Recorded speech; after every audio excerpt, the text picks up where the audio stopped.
Mauricio, el tema de conectarnos contigo telefónicamente es para analizar la situación en Medio Oriente, ¿no? Por un lado, si bien la guerra de 12 días ha concluido, y por el otro lado, no sabemos si tiene un impas, pero también por otro lado, el régimen de China recibió a los ministros de defensa de Irán, Rusia y Pakistán. Y uno se pregunta, ¿para qué? ¿O por qué? ¿Podemos analizarlo? Sí, por supuesto. Podríamos decir que, imaginemos que este es un gran libro y este es un capítulo de ese gran libro y el capítulo ha terminado y entramos a un siguiente capítulo. Efectivamente, habrá que ver si este cese al fuego se sostiene. La expectativa es que sí se sostenga porque conviene a las tres partes involucradas directamente sostenerlo, pero efectivamente los temas de fondo siguen todos ahí y esto incluye precisamente la coordinación entre distintas potencias para seguir confrontando a sus rivales, enemigos percibidos. Entonces, lo que Irán opta por hacer, como vemos, es mandar un mensaje de que estaba dispuesta a ya detener las hostilidades, no continuar con represalias escalatorias que pudiesen haber sido más perjudiciales para el régimen y pasar a otra etapa, una etapa en donde seguramente tienen que absorber los daños, muchos daños, absorber las pérdidas, repensar, replantear y pensar cómo seguir hacia adelante. Por ahí es por donde lo estamos viendo. ¿Y cuáles crees que son estos cambios cruciales que podrían darse con estos conflictos bélicos que tenemos tanto en Medio Oriente y también en esta guerra en Ucrania?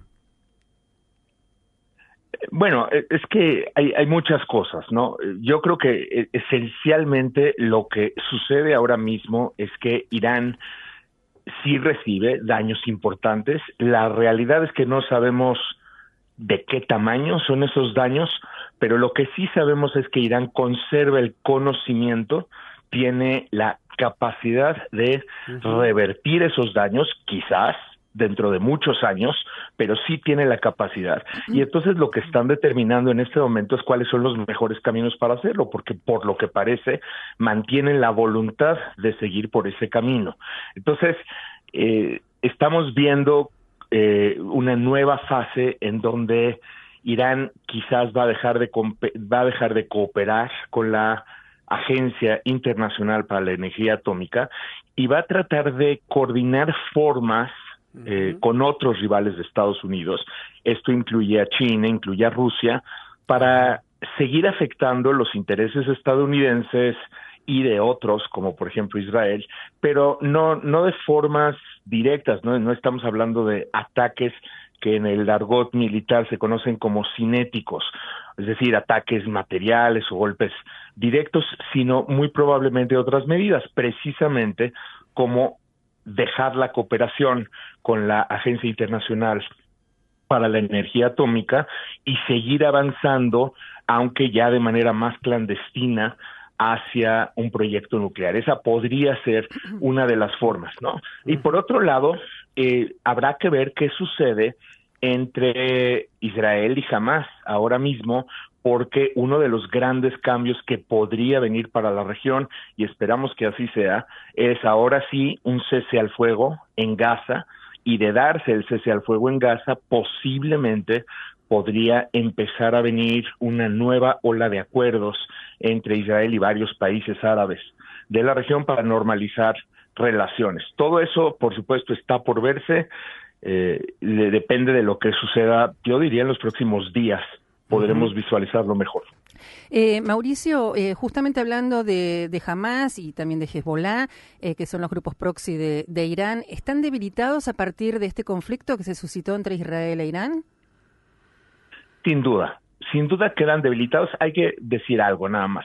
El caso específico de Hamás es el grupo militante de Gaza que lanza los atentados terroristas en contra de Israel el 7 de octubre del 2023, al igual que la Yihad Islámica, ya estaban verdaderamente debilitados si lo vemos desde la perspectiva material. No tienen la misma capacidad de arsenal, no tienen la misma cantidad de combatientes que tenían anteriormente, pero han conseguido, y esto paradójicamente, prolongar la guerra durante meses y meses a pesar de estar en esa situación. Entonces, ya no estamos hablando de que esas agrupaciones dependían enormemente de lo que pasaba en Irán. Pero el caso de Hezbollah es diferente, porque si Hezbollah ya había quedado debilitada tras su enfrentamiento con Israel en 2024, ahora con lo que sucede con Irán queda todavía más debilitada. Recordemos que también el régimen de Assad en Siria colapsa en diciembre y por lo tanto Irán pierde la capacidad de seguir armando y seguir transfiriendo insumos necesarios para que Hezbollah pueda seguir combatiendo o planeando sus combates hacia el futuro. Entonces, ahora mismo, tanto Irán como Hezbollah quedan enormemente debilitados y esta es parte de lo que Israel está considerando como una victoria estratégica. Vuelvo a Irán. Si hubiese caído el régimen del ayatolá de Ali Khamenei, ¿hubiese cambiado el mapa geopolítico de lo que es Medio Oriente? Pues es que no sabemos, es justamente uno de los grandes puntos, ¿no? Hay muchos rumores acerca de esto del cambio de régimen, pero esos son siempre muy inciertos. Hay que entender que Irán es un sistema verdaderamente complejo, muy complejo, y es un sistema muy cimentado y que tiene aparatos represivos y aparatos de control sobre toda la economía y sobre una gran parte de la sociedad. Entonces no existe una oposición propiamente organizada, lista para asumir el control, ni mucho menos para cambiar las estructuras de ese sistema que señalo. Lo que sucede entonces es que muchas veces efectivamente puede caer un líder. Ay, se cortó. Está Mauricio en línea, sabemos que está... no está más ahí. No, bueno, qué pena. Era interesante la respuesta también, si podemos lograr restablecerla. Mauricio Mechoulam es internacionalista de la Universidad Iberoamericana y columnista del Universal en México. Ya con él hemos dialogado en otras oportunidades también y nos deja siempre un análisis tan prolijo y tan claro con respecto a lo que es. Mauricio, estás en línea nuevamente, te recuperamos. A ver si... Ahí está, lo estamos intentando llamar. Bueno, a veces las comunicaciones pasan, ¿eh? Sí. Pasan. Bueno, muy integrado también todo lo que decía. Muy integrado. Muy integrado todo, una ¿no? mirada para poder, claro, muy globalista, muy global. muy crítico también, ¿eh? Ahí está. ¿Está Mauricio en línea? ¿Sí me escuchan? Ah, perfecto, Mauricio. Nos gustaría, estábamos elogiándote también en cuanto a tu mirada y análisis que haces a nivel muy global y muy crítico, ¿no? ¿Podés conceptualizar nuevamente, retomar el análisis que venías haciendo? Sí, estaba yo diciendo que no hay una oposición propiamente organizada en Irán capaz de simplemente tomar el poder, y muchas veces lo que sucede en esos casos es que cae la cabeza, pero otras personas del propio régimen toman el poder, o bien el régimen toma otro tipo de formato. Ejemplo, están las guardias revolucionarias islámicas que tienen muchísimo poder y en cierto momento esas guardias revolucionarias podrían sostener el control del país. Entonces, hablar de un cambio de régimen en el caso de Irán es algo verdaderamente complicado. O sea, no tendríamos que estar pensando necesariamente en que las fuerzas opositoras más democráticas tienen capacidad de la noche a la mañana convertir Irán en un país al estilo de una democracia occidental. Eso a mí me parece que es un escenario muy lejano. Además, Fabián, te saluda, buenos días. Déjame añadir que en los países en donde también se propició un cambio de régimen, las experiencias no fueron positivas de ningún punto de vista. Esto es correcto, y tenemos los casos, por ejemplo, solamente para mirar, son casos diferentes, por supuesto, pero está el caso de Libia, está el caso de Egipto. En el caso de Libia sí hubo bombardeos extranjeros por parte de la OTAN, esto es Estados Unidos y varios aliados, y efectivamente cae el dictador Gaddafi, pero observen hoy cómo está Libia. Hoy Libia tiene dos gobiernos, uno internacionalmente reconocido y otro es el gobierno pues que opera prácticamente de facto. El país está dividido en dos y siempre existe el riesgo de que una guerra civil vuelva a estallar en ese país. Entonces, no sabemos a dónde podría terminar el caso de Irán, efectivamente el caso de caer Ali Khamenei, y definitivamente Irán es un país incluso mucho más complejo, diría yo, que Libia o que Egipto. Es un país de 90 millones de habitantes con un sistema político verdaderamente complejo que requiere mucho estudio para empezar a entenderlo. Me llamó la atención, y es la última pregunta, que Steve Bannon, uno de los asesores de gobierno de los Estados Unidos de Donald Trump, puntualmente, habló de Israel en términos de un protectorado. El protectorado nuestro sobre Israel se terminará, dijo. ¿A qué está jugando entonces en este contexto, si es que tomando en serio esas declaraciones de Bannon en el día martes pasado, martes último, sí, hoy es jueves, el martes lo había dicho, ¿a qué juega entonces Donald Trump? Yo creo que lo que sucede es que Bannon es sobre todo una voz que representa a un sector importante dentro del círculo de Trump y dentro de las gentes que Trump escucha. Y esto es interesante, no siempre termina definido por lo que este círculo le dice, pero definitivamente es una voz que Trump escucha y que representa esencialmente una visión aislacionista. Desde esta perspectiva, Estados Unidos no tendría por qué estar yendo a defender aliados por guerras que no son de Estados Unidos, que implican costos para Estados Unidos. Pero y que Bannon habló de que dijo concretamente, tengo frente a mí las declaraciones, dijo: Israel no es un aliado, es un protectorado y no puede comportarse irresponsablemente. El gobierno de Netanyahu... Sí, claro. Sí, lo que quiere decir Bannon es que en realidad Estados Unidos no quería esta guerra, y lo que hizo Israel al iniciar estos bombardeos y persuadir al presidente Trump de que Israel iba a ir solo, lo que hizo Israel al final de cuentas fue arrastrar a Estados Unidos y obligarle a involucrarse de una forma que quizás Netanyahu hubiese querido que fuese superior a lo que al final de cuentas hizo Estados Unidos. Uh-huh. Y desde la crítica que está haciendo Bannon y otro sector, el comportamiento de Israel es irresponsable porque termina obligando a Estados Unidos sí meterse en estas guerras en las cuales no debería de meterse. Y por lo tanto, Israel termina siendo una especie de protectorado que aparentemente Washington está dispuesto a seguir protegiendo como si dictara lo que tiene que suceder en esa región. Y él critica mucho eso y él indica que debería cortarse los lazos con ese país e incluso cortarle el armamento y en todo caso obligarlo a comportarse de acuerdo con los intereses de Estados Unidos y no al revés.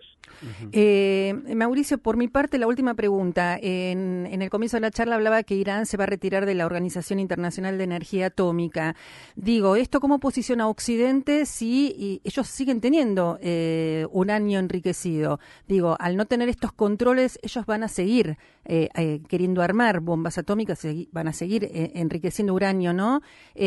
¿Cómo queda Occidente frente a esta situación? Pues este es el tema precisamente más delicado y esto es lo que yo decía hace un momento, algunas de las posibles respuestas por parte de Irán.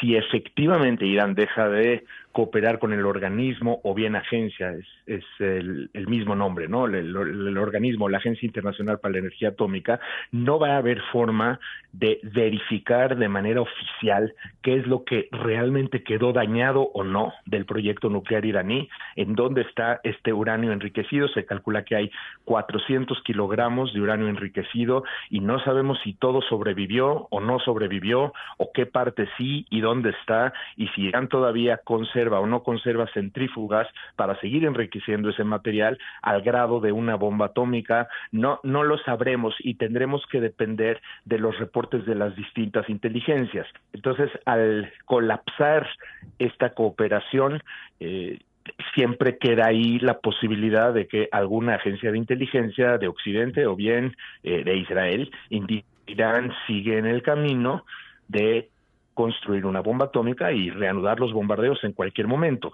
Pero por otro lado, también esto refleja la intención de Irán de seguir adelante y probablemente de manera clandestina para seguir conservando este factor disuasivo que representaría el tener una bomba atómica.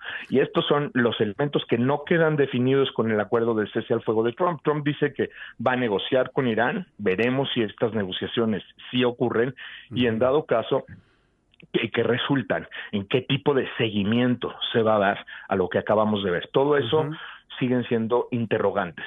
Mauricio, te estamos despidiendo, pero lo último, ¿no? Sabemos que en una guerra nadie gana ni nadie pierde, ¿no? Pero una guerra está, y a veces se dan por estas cuestiones políticas y sociales.